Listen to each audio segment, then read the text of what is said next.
Hola and hello everyone. Welcome to Uncensored with 7K. I am 7K.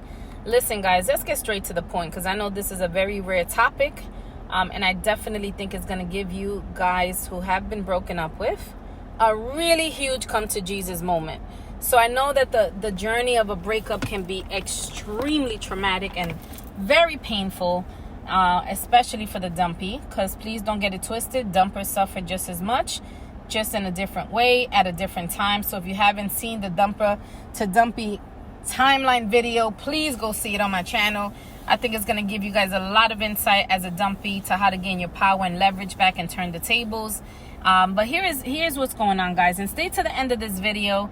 I'm going to tell you the story of what happened to me in my breakup and how I had my come to Jesus moment. It was quite traumatic, but I think it's going to give you guys a final stamp on what actually caused me to use my breakup as a purpose to help others. And my breakup was many years ago, so stay to the end, please. All right, guys, let's get to it. So why is it better to be the dumpy than the dumper? How crazy does that shit sound? Very quickly, just understand, guys, that when a person decides to leave you, dump you, terminate or exit a relationship or marriage, for weeks, days, months, years, they have decided that the only way they're going to take advantage of all these different people and experiences is to exit the relationship. Oftentimes, a person feels trapped and caged in a relationship. So be it seeing other people, be it travel, money, location, doesn't matter. They feel that they have no ability to access all this, amazing experiences and people and abundance by being with you. So on top of that, they've lost attraction for you, or a lot of it. And so they feel very, very, very unhappy. And once they finally leave the relationship, it leaves you with no self-esteem, very low confidence, feeling broken, while they're feeling happy, elated, relief, and ready to go explore their world as a single person.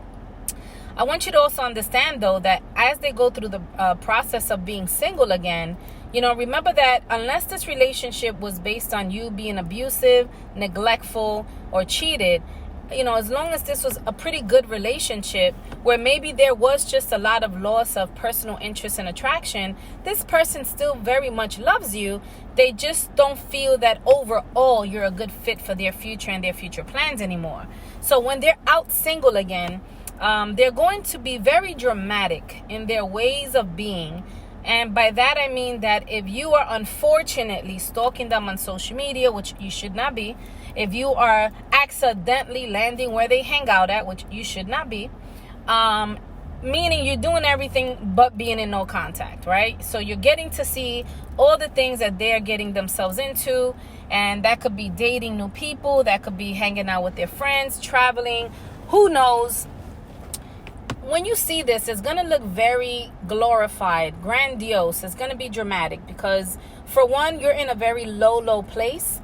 And so what happens is, because you're not part of what they're experiencing, you feel very left out. You feel very unworthy and with less value.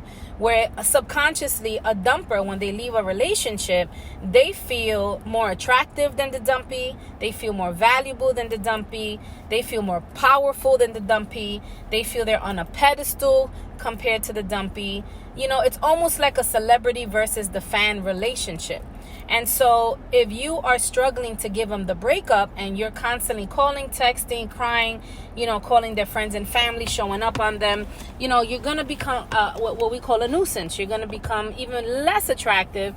And so this actually makes the dumper feel more powerful and superior to you when it comes to this thing called relationships and attraction.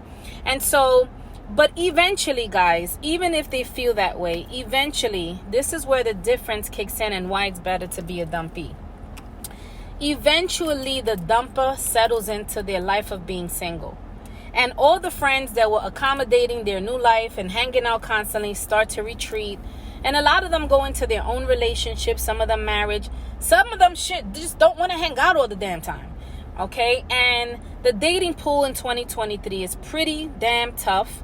So these dating events and these interviews that you have to have when you're single with these new people in your life, and even possibly a rebound, right? Relationship.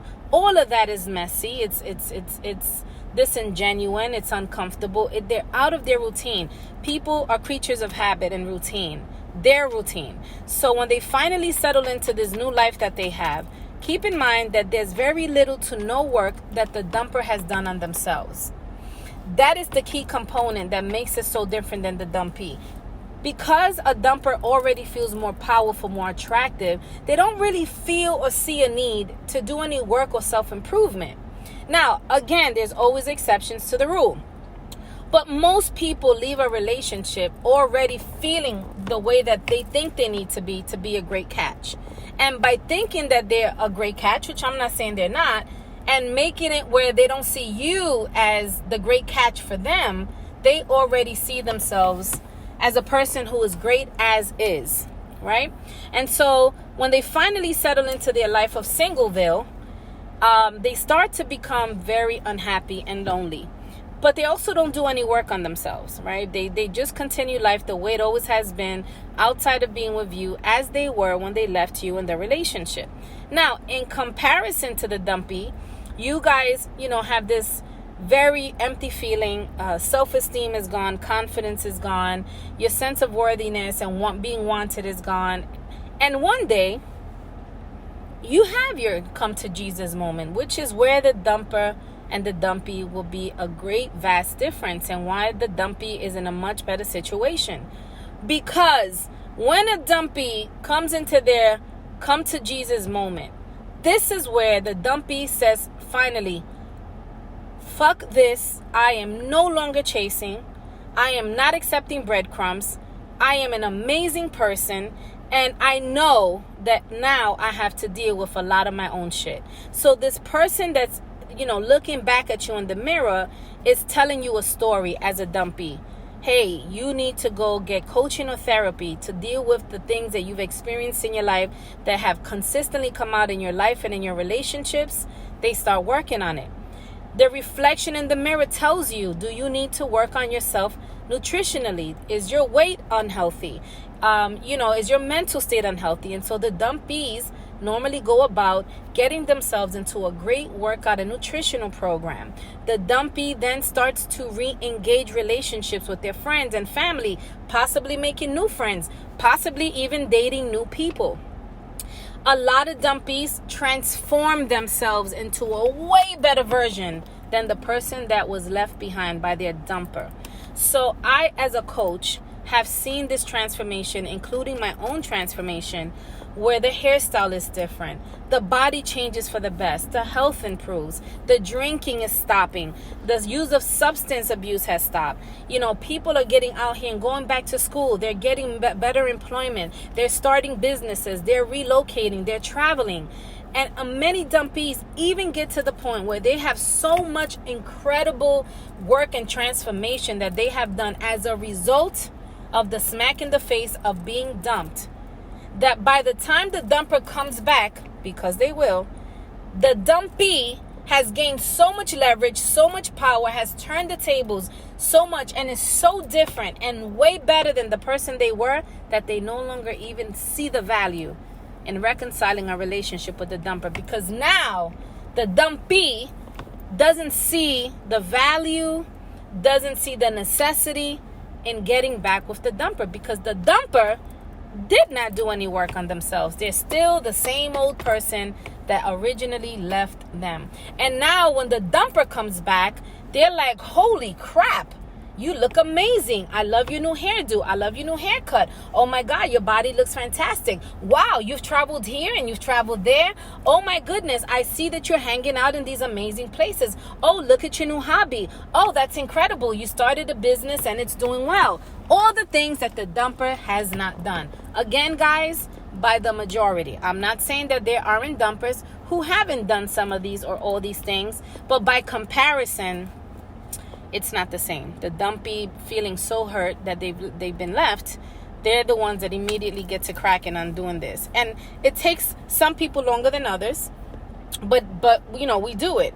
And so with that said, That is why it's better to be the dumpy, because you deal with the pain and the agony, the anguish, and those moments where you have to start working on you in the beginning. But in the long run, you become this incredible person, and you are able to recover and withstand the pain of this journey, and it just brings you out of this so much better than when you went into it, right? And it just gives you a better experience the next time that you fall in love or enter the dating scene, whereby the dumper, experiences all this so-called bliss and abundance in the beginning, but they don't do any work on themselves, or very little to no work. And at the end of their journey, when they finally realize how amazing you are and have become even better than the person they met when they first met you, it leaves them feeling low, without self-esteem, confidence, and questioning their value and worthiness. You've taken them off the pedestal. You have gone into no contact. You've done the work. And now this person is left feeling like you were feeling in the beginning of the breakup. So I hope that this video really, really helps, because if you haven't had your come to Jesus moment, and if you haven't looked at it from this perspective, every breakup offers an experience for you to start working on you and become a better version of you. Not so that you don't go through a breakup again, because those things could be quite unpredictable. But it teaches you how to deal with a breakup. It shows you how to learn more about you, become a better version of you, and truly be honest with yourself so that you can find yourself and become a better version of you. There's always room to improve and grow. And I think that the smack in the face of a breakup is what it takes sometimes for people to get out of being, procrastinators, lazy, unmotivated, all the things that could have been a part of what contributed to the breakup, right? So now I will tell you my experience, because I promised that in the beginning of the video. I was left by someone that I truly loved and adored, and I thought I was going to spend the rest of my life with him. And one day he told me he needed a break, and he ended up moving his ex back into his home. And when I tell you, it was the most devastating, painful experience of my life. At age 41, about a year after the breakup, and still experiencing all this breadcrumbing and back and forth, I had no experience in the world of a breakup, because it was my first time. And I suffered a heart attack. I suffered a heart attack at 41 from the stress and anxiety. And one day, while I was laying in this hospital bed, looking at Facebook, and I saw some videos of him, and I magnified how much fun he was having. And it was a good experience to see that, not to experience the heart attack, obviously, because that could have killed me. But the reality check that I got was, what are you doing? Why are you spending so much time, giving your time and your energy to this person, and you're not giving it to yourself? And when I left that hospital, guys, I went to work. Physically, mentally, emotionally, spiritually, and financially. And what I did is I took that experience of the breakup, and I began working on all the things that I hadn't dealt with in my life. Past traumas, past violations, past offenses. And I got on my feet and I did the work. And it was hard, but it made it worthy, because I emerged out of that circumstance a very powerful, strong woman. I learned the art and the power of manifestation. So I manifested everything I lost back. And it gave me my purpose. And my purpose is what I do today, coaching people on manifesting the life and love that they want, helping people through their breakups, and helping people learn how to date again. It doesn't matter what race, gender, or sexual preference you have. We're still people, and we all have a beating heart like everyone else. So that was my moment, and I hope that yours is not in that dramatic way, but you've got to be willing to put in the work when your moment comes and you're smacked in the face and it says, go get better, go do better, go be more amazing. So that's it, guys. This video was long, and I hope you got to the point of watching or listening to this part, because I think it's important for you to know that you will recover, you will be great, but that takes accountability and responsibility on your part, so that you can be better than the dumper, and end up turning the tables, becoming more powerful, and controlling the situation versus it controlling you. Thank you so much. Don't forget to subscribe and like my channel, and on to the next.